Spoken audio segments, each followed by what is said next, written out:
کی جاتی ہے. سمندر میں جو راستہ ڈھونڈا جاتا ہے تو وہ بھی ستاروں کی مدد سے ڈھونڈا جاتا ہے. یہ جو ہم لوگوں نے ایکویٹرز ہماری جو زمین پہ بنے ہوئے ہیں، جتنے جغرافیہ پڑھنے والے ہیں اور جغرافیہ پڑھانے والے ہیں یا اس چیز میں بہت زیادہ اسٹڈی ریسرچ کرنے والے ہیں، تو وہ بھی سٹارز کی مدد لیتے ہیں. اس کے بغیر وہ چل نہیں سکتے.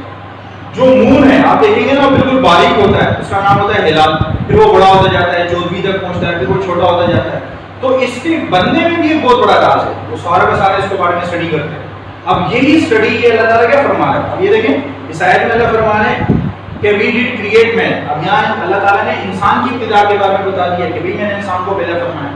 تو یہ سمجھتے تھے کہ بس نظریہ ہے کہ انسان پیدا ہوا، بس اس نے اپنی زندگی جی اور وہ مر گیا. نہیں، اللہ رب العزت نے اسے اپنی عبادت کے لیے پیدا فرمایا، اور عبادت میں مخلوق خدا کی خدمت بھی ہے، اخلاق بھی ہے، کردار بھی ہے، آپ کے اعمال بھی ہیں، آپ کا دوسروں کے ساتھ تعلقات بھی ہیں.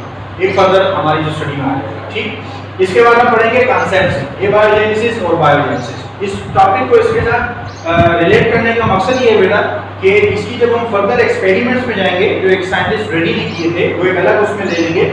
ان کو ملانے کا مقصد یہ ہے کہ یہ بھی جو کانسیپٹ ہے وہ لیونگ آرگنزمس کی پروڈکشن کے حوالے سے.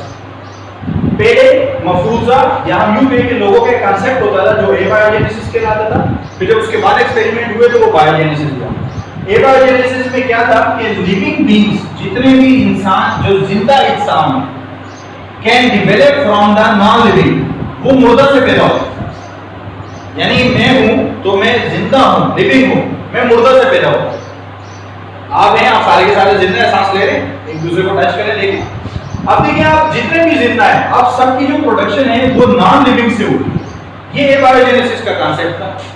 اب جب اس کو ہم آگے فردر اسٹڈی کرتے ہیں تو بایوجینیسس کا جو کانسیپٹ ہوا اس میں کہا تھا living beings can develop from living beings.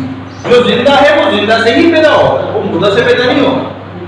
بہت سے اسٹوڈنٹس نے وہ ایک سوال کیا تھا، اس میں اسٹوڈنٹ سوال کرتے ہیں اور وہ کہتے ہیں کہ سر اللہ تعالیٰ کی وہ خوبی بیان کرتے ہیں کہ وہ اللہ ہے جو زندہ سے مردہ اور مردہ سے زندہ کو پیدا فرماتا ہے. بیٹا جی وہ اللہ تعالیٰ کی ایک صفت ہے. اب وہ اللہ کی جب ایک صفت ہے تو اس میں ہم آگے اسٹڈی کریں گے کہ وہ اللہ کی صفت کس طریقے سے بیان کی ہے، اس کا اس سے تعلق نہیں ہے. تو living beings can develop from the non living, یہ بایوجینیسس میں آ جاتا ہے. اور بایوجینیسس میں آ جاتا ہے کہ living beings can develop from living beings, زندہ انسان جو ہے وہ زندہ سے ہی پیدا ہوتے ہیں. یہ یاد رکھیں. اب ان کی ڈیفینیشنز ہیں. اب جو ریڈنگ ایکسپیریمنٹس ہیں بیٹا تو وہ آپ آ جائیں گے پیج نمبر 17، 18 اور 19، 20 پر. اب 19 تک جو ہیں وہ ایکسپیریمنٹ نمبر 3 اور پھر اس کے بعد پاسرز کا ایکسپیریمنٹ جو ہے وہ لیونگ آرگنزمس کے حوالے سے ہے، وہ بایوجینیسس کے حوالے سے. تو آپ کا جو ہوم ورک ہے اس میں آپ لوگوں نے اس کو اسٹڈی کرنا ہے. آج جو ہم لوگوں نے اسٹڈی کیا تھا وہ تھا اوریجن آف لائف، کہ اللہ تعالیٰ فرما رہے ہیں کہ میں نے کس طرح زندگی کی ابتدا کی، میں نے کس طریقے سے انسانوں کو پیدا کیا، کس طریقے سے میں نے زندہ جانداروں کو پیدا فرمایا. کانسیپٹ ہم نے بایوجینیسس ایبایوجینیسس کا پڑھنا ہے اور اس میں ہم لوگوں نے صرف یہ اسٹڈی کی کہ بیٹا بایوجینیسس ایبایوجینیسس کی ڈیفینیشن کو سنی. ایبایوجینیسس میں ہمیں کہا گیا تھا کہ لیونگ بینگز جتنے بھی زندہ اجسام ہیں وہ نان لیونگ سے پیدا ہوئے ہیں، اور بایوجینیسس میں ہم نے پڑھا ہے کہ جتنے بھی لیونگ بینگز ہیں وہ لیونگ بینگ سے ہی، یعنی کہ زندہ اجسام سے ہی پیدا ہوئے ہیں.